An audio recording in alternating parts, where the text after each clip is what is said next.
OIB-TV, uma realização da Ordem dos Economistas do Brasil.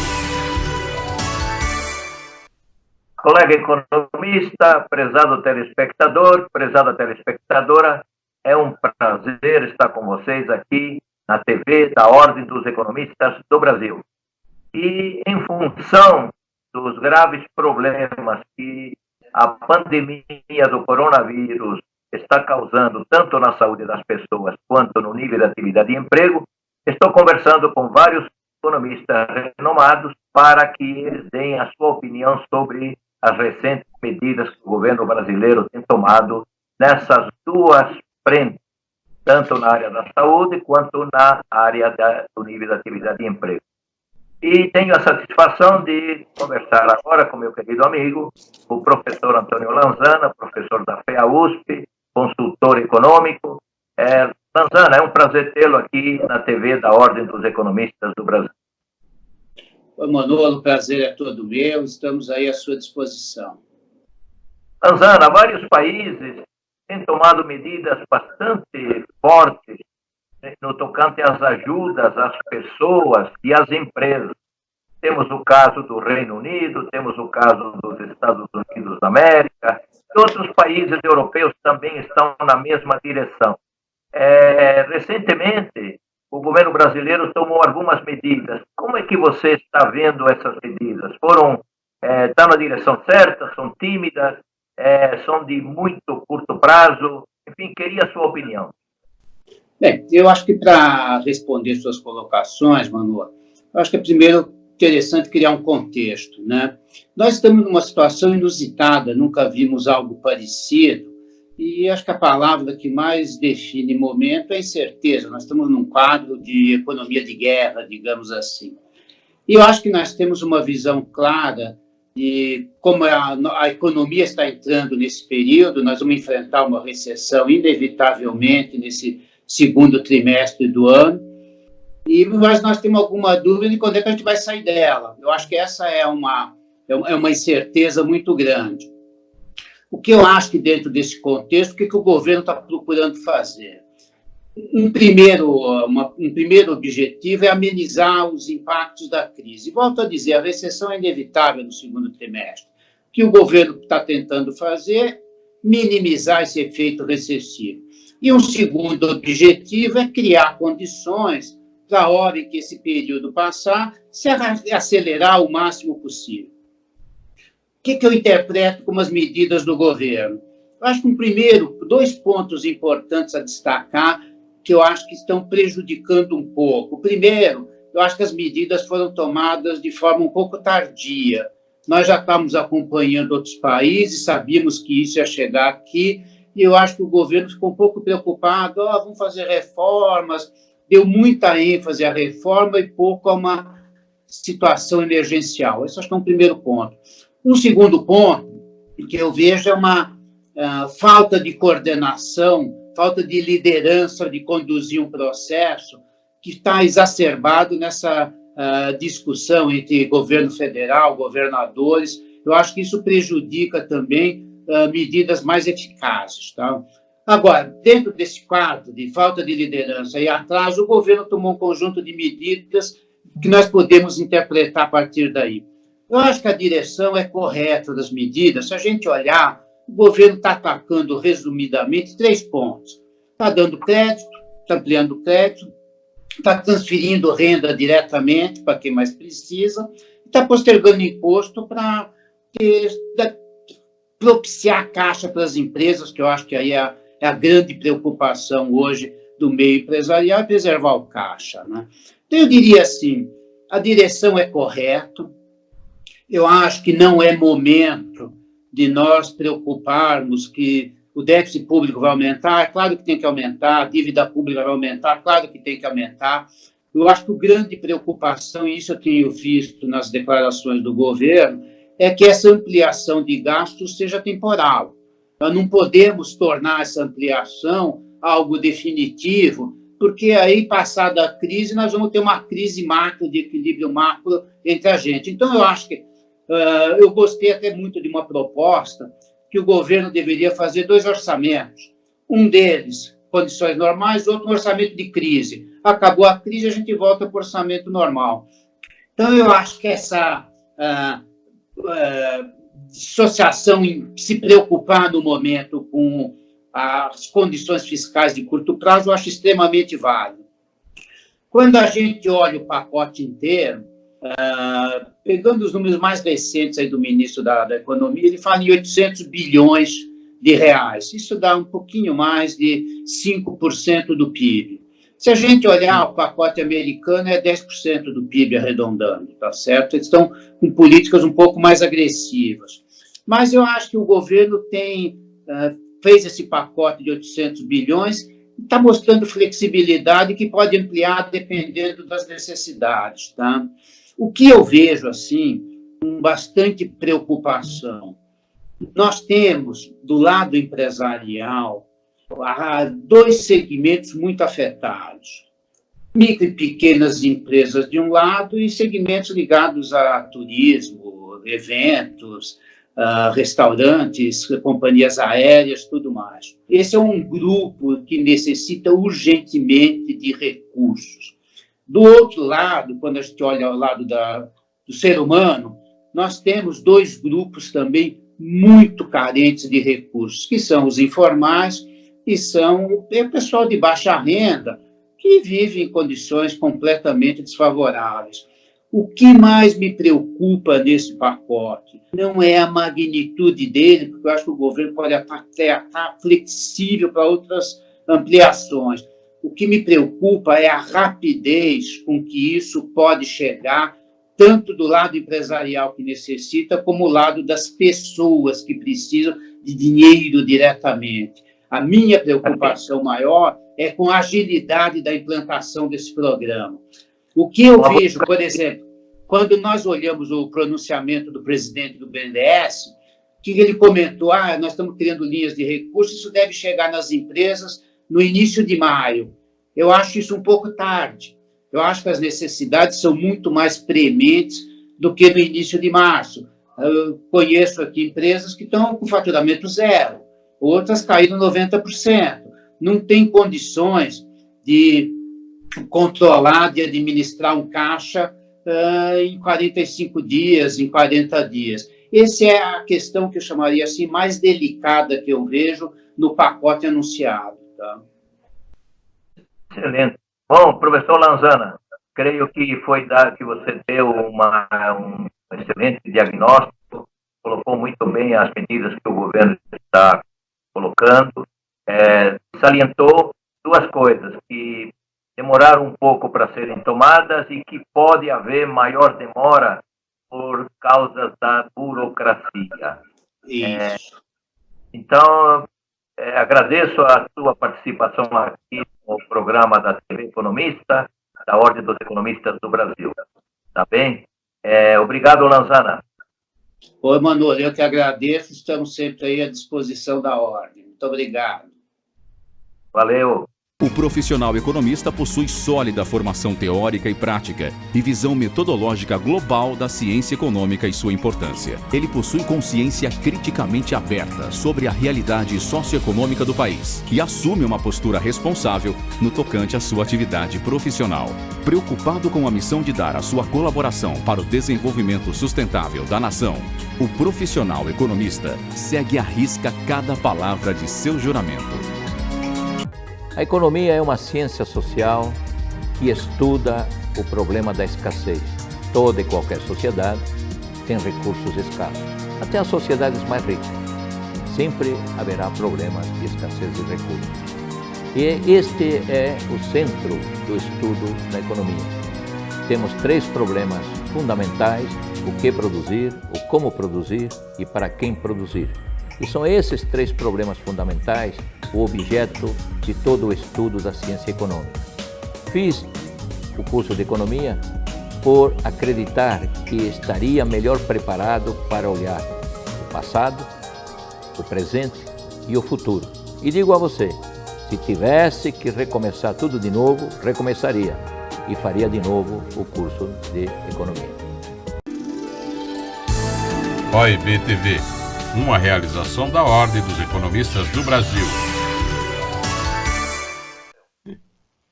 Colega economista, prezado telespectador, prezada telespectadora, é um prazer ter vocês aqui na TV da Ordem dos Economistas do Brasil. E neste momento estou conversando com meu querido amigo, o professor Roberto Troster. Troster, é um prazer tê-lo aqui na TV da Ordem dos Economistas do Brasil, mais uma vez. Boa tarde, é um prazer também estar com você e com todos os meus colegas economistas falando. Troster, queria a sua opinião sobre as recentes medidas que o governo brasileiro tem tomado no tocante à área econômica, principalmente esse volume de recursos que vai ser direcionado para empresas e para trabalhadores formais e informais. Você acha que a medida está correta, está no momento certo? Você acha que a burocracia vai atrapalhar o envio desse dinheiro? Enfim, dentro do contexto dessa terrível pandemia, como é que você está vendo essas medidas do governo? Bom, primeiro, a prioridade devia ser a saúde dos cidadãos. Nesse sentido, tenho reparos. Primeiro, o governo é um país só. Você fala o governo, que governo? O governo de São Paulo, o governo do Piauí, o governo de Brasília. Assim, tem que falar a mesma língua no momento de crise. Um país vizinho nosso, em que tem muito mais oposição que aqui, que a Argentina, no momento do perigo, todo mundo ficou junto. O país teve mortes antes que o Brasil e já está tendo 1/3 das mortes que o Brasil está tendo. Aqui a primeira morte foi no dia 26 de fevereiro, o primeiro caso notificado, e nós ainda estamos decidindo o que fazer ou não fazer. Quer dizer, uma pasmaceira muito grande. Uma coisa importante que ainda não fizeram e que dá certo em outros países é que estão fazendo na Tchecoslováquia. Você sai na rua de máscara. Tchecoslováquia está apresentando um índice de mortalidade e de contaminação menor que outros países. Não está claro, mas aparentemente pelo ar, quer dizer, você pode estar hoje contaminando pessoas sem saber que está fazendo isso. Então, máscara para todo mundo. Sai na rua com máscara. Máscara é algo barato que pode ser feito em casa. Então, falta um pouquinho de contundência na questão da saúde. Estão fazendo algumas coisas, como hospitais de campanha, uma série de coisas, mas tem coisas mais simples, que é uma campanha de televisão. Todo mundo usa máscara, que não está sendo feita. E 2, você tem hoje mais de uma crise. Além da crise do coronavírus, você está tendo a crise do petróleo. O petróleo baixou dos $50 para os $20. Isso tem impacto negativo no setor sucroalcooleiro aqui no Brasil. Podemos ter uma crise parecida com a crise que a gente teve em 2013. Então, isso deveria ter atenção, foco específico. O que a gente vai fazer a esse respeito? Por enquanto, não está se fazendo nada. Isso é perigoso, um setor específico. E a terceira coisa, você tem uma crise de inadimplência. Tanto para a pessoa física como para a pessoa jurídica, você bateu recordes históricos. Hoje você tem 63 milhões de pessoas físicas e 6 milhões de empresas com anotações de atraso. Isso é um problema grande que também tem que ser enfrentado. E a crise veio no momento em que a economia estava crescendo devagar. Em 2019, cresceu menos que em 2018 e menos que em 2017, que a economia já estava devagar. Está com déficit público, então o grau de manobra fiscal do Brasil é muito ruim, né? Então, o que você deveria fazer? Primeiro, a crise mostrou como a renda é concentrada e como os mais pobres estão desprotegidos. Então, é rapidamente ajudar os mais pobres, rapidamente, não só os R$600, que ainda vai ser, quer dizer, você podia, por exemplo, dar dose dupla de Bolsa Família todo mês até resolver o resto. Uma coisa muito positiva do Brasil, que a gente está vendo agora na crise, é a solidariedade. Você vê que chegam cestas básicas em favelas, eles se organizam para ninguém ficar sem a cesta básica. Você está vendo muitos exemplos de solidariedade. Se você injeta rapidamente dinheiro, esse dinheiro acaba vazando para toda a comunidade. Obviamente, quem recebe um Bolsa Família, se recebe o segundo Bolsa Família, vai ajudar um vizinho, outro que está com dificuldades. Eu vejo isso em todos os lados. Vem aqui no prédio, no elevador, você está com problema, eu estou à disposição. Mais uma pessoa oferece ajuda para fazer compras, para tudo. Então, eu acho que esse ponto a gente tem que capitalizar. Em vez de estar correndo atrás do cadastro único, manda o dinheiro, manda logo, dá dose dupla ou dose tripla de Bolsa Família, você já põe dinheiro, você já começa a irrigar, o dinheiro começa a circular onde mais precisa. Precisa de água, vê onde que está faltando água. Quer dizer, teve até uma cena ridícula de uma mulher que ganhou sabão e não tinha água em casa. O que ela vai fazer com sabão sem água, né? Então, a gente tem que ser mais contundente, mais rápido. Um dos grandes princípios é um ponto a tempo salva muitos contratempos. Quer dizer, você tem que fazer rápido. A questão do crédito, quer dizer, o crédito, da maneira, essa dinâmica que está agora, é uma bola de neve. Ou você faz uma ampla renegociação, você tem casos na história em que você fez uma ampla renegociação e ajudou todo mundo, ou você vai ter problemas, vai ser uma bola de neve impagável, você vai excluir cidadãos e empresários de ter uma vida econômica normal. Quer dizer, era a oportunidade agora de fazer isso para dar um gás para todo mundo. Por último, quer dizer, eu acho que o ponto positivo é que todo mundo começou a pensar mais no Brasil, pensar que a política econômica atual não resolve. Esse Brasil com uma casta de privilegiados em Brasília e um monte vivendo em condições, às vezes, subhumanas, não pode ser num país tão rico e tão generoso como o Brasil. Eu acho que é o momento de todo mundo começar a pensar mais no Brasil. Eu acho que o futuro do Brasil é importante demais para ser deixado para os políticos em Brasília. Excelente. Obrigado, professor Troster. É sempre um prazer, Manolo.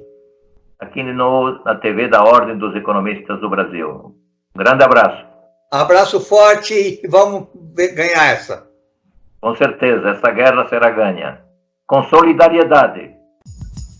Confira a nossa programação nos canais 186 e 8 da Vivo Fibra Digital e 9 da NET. Disponibilizamos também nossos programas em tempo real no site www.tvaberta.tv.br.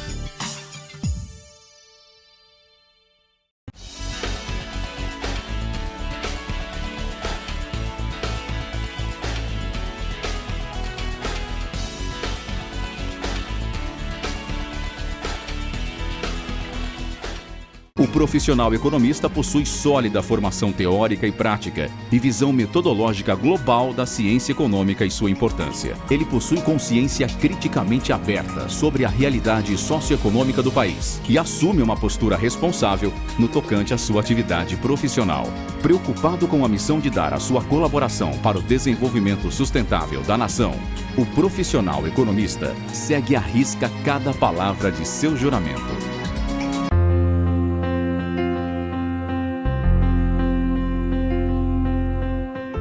CG Consignado é uma consultora de crédito para aposentados, pensionistas e servidores públicos, além das Forças Armadas. Em parceria com vários bancos, você tem mais oportunidades de negociar. O crédito consignado tem prazos de até 96 meses, com todos os bancos conveniados. Venha para a CG, você também. Prezado telespectador, prezada telespectadora, colega economista, é um prazer ter vocês aqui na TV da Ordem dos Economistas do Brasil. E para falar sobre os problemas gerados pelo coronavírus na sociedade brasileira e principalmente no nível de atividade e emprego, estou conversando com meu querido amigo, o professor do Carmo, que é professor da USP. É um prazer tê-lo aqui na TV da Ordem dos Economistas do Brasil. Bom, é um prazer estar com você, Manu, estar com os colegas economistas nessa hora grave, né?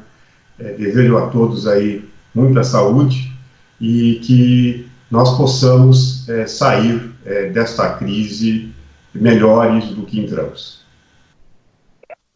Como é que você está vendo as medidas do governo no tocante a minimizar ou minorar os problemas no curto prazo no nível de atividade e emprego, doutor Heron? Bem, nós temos aí, primeiro, uma questão de ordem geral, né? Uma questão de ordem de princípio da economia, que é a economia, a ciência do bem-estar. Então, o fundamental é adotar ações para preservar ou para, pelo menos, amenizar os efeitos da crise sobre o bem-estar das pessoas. Então, isso é fundamental. Então, preservar a saúde das pessoas, a vida das pessoas, é o objetivo básico. Tal como numa guerra, que é parecida com o que nós estamos vivendo aqui, a situação, numa guerra, o fundamental é a vitória. Então, a vitória, no nosso caso aqui, é justamente que nós consigamos, enquanto nação, sair desta crise com o menor dano possível para as pessoas. E o Estado serve para isso. Então, o Estado deve prover os recursos, e aí prover os recursos usando a via do endividamento público, só que por uma boa causa, para que não faltem recursos, para que as empresas possam se manter ativas depois da crise e também para proteger as famílias. Evidentemente, nós temos aqui uma relativa vantagem nessa situação, porque o Brasil ele ingressou na crise com 2 meses de defasagem. Nós temos 2 meses de defasagem relativamente à China. Isso possibilitou já uma preocupação de preparar as condições para a vinda do vírus para o Brasil. Algumas ações, até na área de saúde, me parecem ações expeditas, né, ações tomadas muito rapidamente. Houve uma certa desavença que eu acho que comprometeu um pouco as medidas econômicas, mas elas finalmente estão sendo adotadas, tanto para preservar empresas, como para preservar empregos e a renda daqueles que estão no setor informal. O que falta, objetivamente, é que esses recursos cheguem às pessoas. E isso é um problema de cadastro, né? Ou seja, nós temos cadastro para uma parte dos afetados pela crise, de baixa renda, mas temos alguns que estão fora do cadastro. Então, como fazer isso é a questão talvez mais difícil, mas se espera que o Estado, né, considerando os vários entes aí federativos, ele tenha a condição de também chegar a bom termo nessa questão de levar a renda, por exemplo, R$600, né, que foram definidos pelo governo, para as famílias mais pobres. Há uma outra circunstância, mais para o longo prazo, ou para o médio prazo, que é a questão de que a crise afetará significativamente a atividade econômica e também as finanças públicas. Então, nós teremos que fazer um programa, segundo indicado pelo governo, de 2,5% do PIB, né, brasileiro, 2,5%, elevando significativamente o déficit público neste ano, ao mesmo tempo que nós teremos uma retração na atividade econômica. A cada dia que passa, essa retração é reavaliada, e normalmente para pior, né? E também com, evidentemente, um aumento no cálculo do endividamento. Normalmente, o déficit público e a dívida pública, eles são calculados com relação ao PIB. Então, nós teremos aí uma piora significativa nesses indicadores de dívida pública. Mas aí nós estamos em sintonia com o mundo. Os Estados Unidos está fazendo um programa de trilhões, né, de dólares. A Inglaterra, um programa com uma proporção muito grande do PIB, assim como Itália e a própria Espanha, né? Então, o que nós estamos fazendo é o que o mundo está fazendo. E, desse sentido, este problema fiscal eu não vejo como tão grave, né? É um problema que há condições de aumentar o endividamento público. Felizmente, nós não temos um problema no setor externo. Apesar de ter ocorrido uma saída muito grande de recursos, e apesar de algumas empresas produtoras de commodities, como a Petrobras, estarem sofrendo com a crise e outras crises associadas, nós não temos aí um problema no setor externo mais sério. O fundamental, então, é preservar o futuro. Ou seja, tomar as medidas para déficit público, né, para que nós tenhamos aí a salvaguarda do nosso futuro, ou seja, um futuro que volte a ser promissor, superada a crise. Bom, professor Heron, agradecemos muito a sua participação aqui no programa da TV da Ordem dos Economistas do Brasil, e vamos ter, sim, uma palavra de otimismo para a sociedade brasileira. Tudo isto passará. Vamos rezar para o grande arquiteto do universo, para que ele nos proteja e minimize os efeitos sobre a saúde das pessoas. Muito obrigado por sua participação, Heron. Foi um prazer estar com você e com os economistas, e eu também faço minhas suas palavras no sentido de que devemos ter otimismo e, ao mesmo tempo, um otimismo realista, ou seja, procurarmos, na medida do possível, contribuir para melhora da situação. Muito obrigado, Heron. Até o próximo programa. OIB TV, uma realização da Ordem dos Economistas do Brasil.